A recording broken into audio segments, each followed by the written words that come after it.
Good morning plus two class.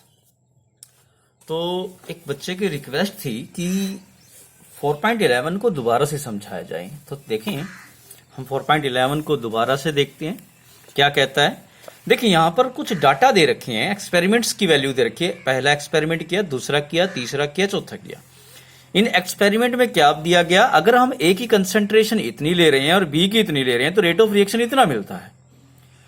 ए की concentration अगर इतनी ली और बी की इतनी ली तो हमारे पास इतना मिला। ए की कंसंट्रेशन और बी की कंसंट्रेशन इतनी ली तीसरे एक्सपेरिमेंट में तो रेट ऑफ रिएक्शन हमें इतना मिला। तो ये हमें डाटा दे रखा है 4 एक्सपेरिमेंटों का, ए की कंसंट्रेशन, बी की कंसंट्रेशन और रेट ऑफ रिएक्शन के हमारे डाटा दे रखे हैं।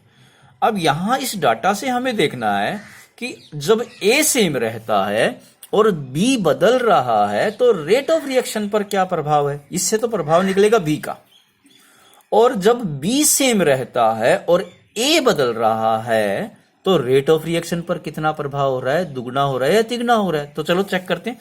हमने वो डाटा चेक करना है जिसमें पहले बी सेम रहता है। तो चेक करो, देखो बी की टेबल ये, पहले और चौथे एक्सपेरिमेंट में बी सेम है, मतलब बी का प्रभाव होगा ही नहीं क्योंकि वो सेम कंसंट्रेशन है। और पहले और चौथे में मैं ए को चेक करता हूं, ए हो गया 4 गुना। पहले और चौथे एक्सपेरिमेंट में क्या हुआ, बी तो सेम है, ए 4 गुना हो रहा है। तो रेट ऑफ रिएक्शन को मैं चेक करता हूं।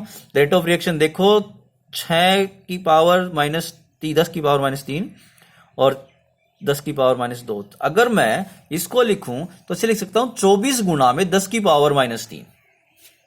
तो मतलब यहां पर अगर मैंने ए जब 4 गुना हो गया है, यानी ए बिकम्स 4 टाइम्स, ए 4 गुना हो गया है। तो पहले रेट जो था जब ए 0.1 था तब रेट था 6.0 इंटू 10⁻⁻3। जब ए 0.4 हो गया है तो वो हो गया है 2.4 इंटू 10⁻2, या फिर मैं लिख सकता हूं इसे 24.0 इंटू में 10⁻3।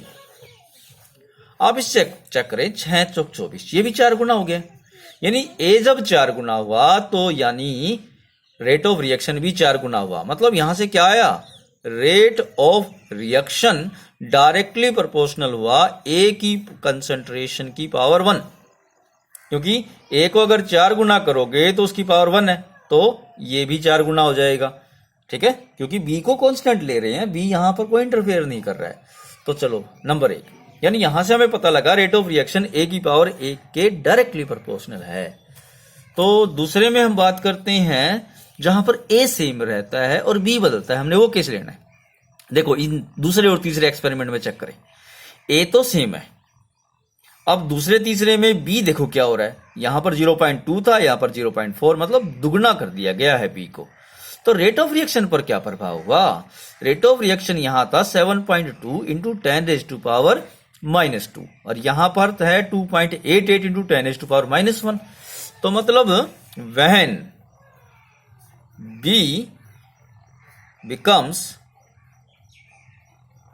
डबल, बी कितना था, पहले 0.2 था, तो रेट ऑफ रिएक्शन हमारे पास उपलब्ध हो रहा था 7.2 इंटू 10⁻⁻2। जब हमारे पास ये 0.4 हो गया, 0.4 ही हुआ होगा, हाँ 0.4 हुआ है, तो ये हो रेट ऑफ रिएक्शन हो गया है 288। ये कितना हो गया है 288 इंटू में 10⁻⁻1। मैं इसे लिखूं तो कैसे लिख सकता हूं, 28.8 इंटू में 10⁻⁻2। और तो अब इन दोनों को चेक करें, इन दोनों को चेक करें, 2 से 4 हुआ मतलब 2 गुना हुआ। ये देखिए कितना हो गया हमारे पास में 728, 2 4 दूनी 8, सेम पावर है। तो मतलब यहां पर भी अगर मैं इसको दुगना किया तो ये हो गया 4 गुना। इसका मतलब क्या हुआ कि पावर कितनी होनी चाहिए, यानी 2 की पावर 2 होगा 4।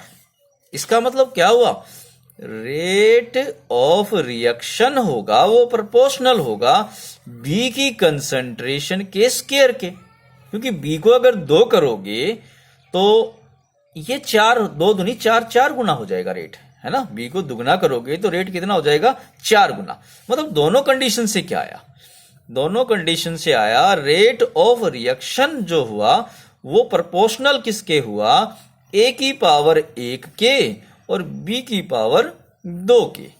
तो मतलब रेट ऑफ रिएक्शन हुआ क्या, के प्रोपोर्शनल है यहां पर, के इनटू में ए की पावर 1 और बी की पावर 2, ये हमारी रेट इक्वेशन यहां पर बन जाती है। क्लियर। तो ये हमारे पास एक क्वेश्चन था। चलो अगले न्यूमेरिकल के ऊपर आते हैं। हमारे पास में यहां पर हमारे पास यहां हमने 4.20 करना है। यहां पर 4.20 में क्या कहता है, यहां कहता है फॉर द डिकम्पोजिशन।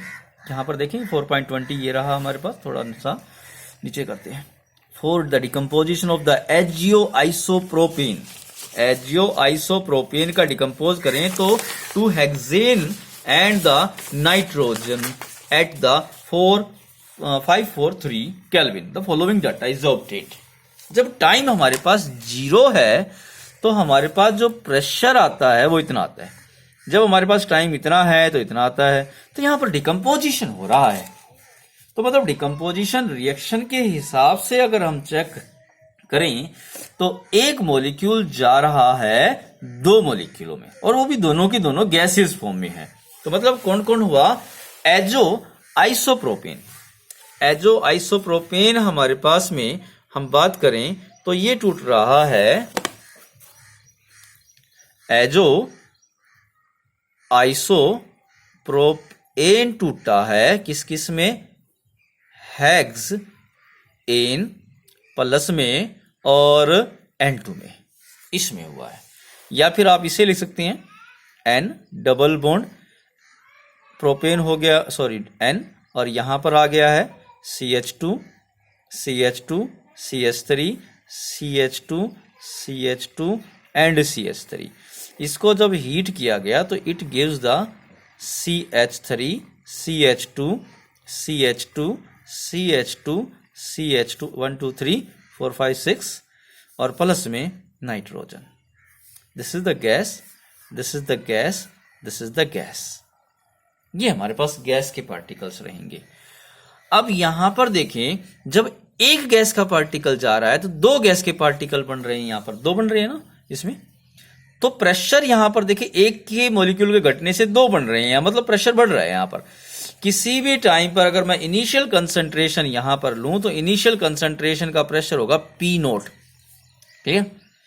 और जब मैं किसी टाइम पे जाऊं तो इसमें से P0 में से कुछ प्रेशर घट जाएगा। किसी टाइम के ऊपर हमारे पास जो टोटल प्रेशर PT रहेगा वो किसके बराबर होगा भाई, P0 में से घट गया है X, और X बढ़ गया है इस मॉलिक्यूल का और X बढ़ गया है इस मॉलिक्यूल का। तो ये हो गया है हमारे पास में P0 1 प्लस में X। This is the PT। किसी भी T टाइम के ऊपर टोटल हमारे पास जो प्रेशर है, और अगर मैं X को निकालूं, दिस इज द PT, तो X हमारे पास आता है PT माइनस में P0। ये हमारे पास A के बराबर हो गया, ये हमारे पास X के। ये हमने डेरिवेशन में कर रखा है गैस के, जो एग्जांपल लिया था, जब एक गैस 2 मॉलिक्यूलों में टूट रहा है, डिकम्पोज हो रहा है, तो वहां पर हमारे पास इक्वेशन क्या थी, K इनटू में 2.303 अपॉन में T इनटू में log ऑफ A अपॉन में A माइनस में X। यहां पर वैल्यू करता हूं 2.303 T इनटू में log ऑफ A की वैल्यू कितनी है हमारे पास में, A की वैल्यू हमारे पास है P0, और A माइनस X की वैल्यू हमारे पास कितनी है P0 माइनस में, अब देखो X की यहाँ क्या है PT minus minus plus P0। तो ये हो गया हमारे पास में 2.303 बाई T इंटू में log ऑफ P0 इंटू में 2 टाइम्स ऑफ P0 माइनस में PT। तो अब इन डाटा को लेते हैं। देखो यहाँ डाटा, ये हमारे पास इक्वेशन आ गई है। अब यहां जो गिवन डाटा है उससे हम वैल्यूज लेते हैं। देखो जब टाइम 0 है तो प्रेशर इतना है, दिस इज द P0। तो मतलब हमारे पास यहां से क्या मिला, P0 मिल गया 35, ठीक है। और जब कहता है हमारे पास टाइम इतना है तो यहां पर टोटल प्रेशर मतलब PT 54 है। तो मतलब पीटी कितना मिल गया? पीटी मिल गया 54.0। कब? जब टी हमारे पास कितना है? 360। अब वैल्यू पुट कर दें इसमें, तो क्या निकालना हमने इसके लिए? हमने के की वैल्यू निकालनी है। तो देखो वैल्यू पुट कर देते हैं इसमें। के बराबर है कितना?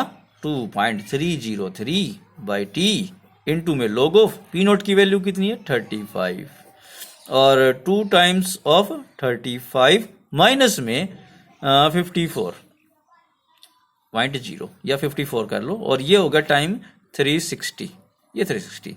तो हमारे पास आ जाएगा 2.303 अपॉन 360 इंटू में log ऑफ 35, और देखिए 70 माइनस में 54, तो ये हो जाएगा 2.303 360 इंटू में log ऑफ 35, और इसमें से ये घटाएं तो आया हमारे पास 20, और बीच में चल गया 16 आ गया 16। ठीक है, तो अब इसको चाहे डेसिमल में कन्वर्ट करके करो, या फिर यहां से अगर मुझे वैल्यू निकालनी है किसकी? log ऑफ 35/16, तो मैं निकाल सकता हूं log ऑफ 35 माइनस में log of 16, log of 3.5 into 10⁻1 minus में log ऑफ 1.6 इंटू 10⁻1। अब लॉग टेबल से कल हमने बात की थी, उस प्रकार आप वैल्यू पुट करें, और इस प्रकार लॉग टेबल में इसकी वैल्यू रखते हुए इसे सोल्व कर सकते हैं, या डायरेक्ट आप इसे डिवाइड कर लें। आप डायरेक्ट डिवाइड करें, यहां पर 35 16 2 पे गया 32, यहाँ 3 आया, और 1 पे गया तो यहाँ आ गया 16, ये आ गया 14, और ये हो गया हमारे पास में कितने पे गया? ये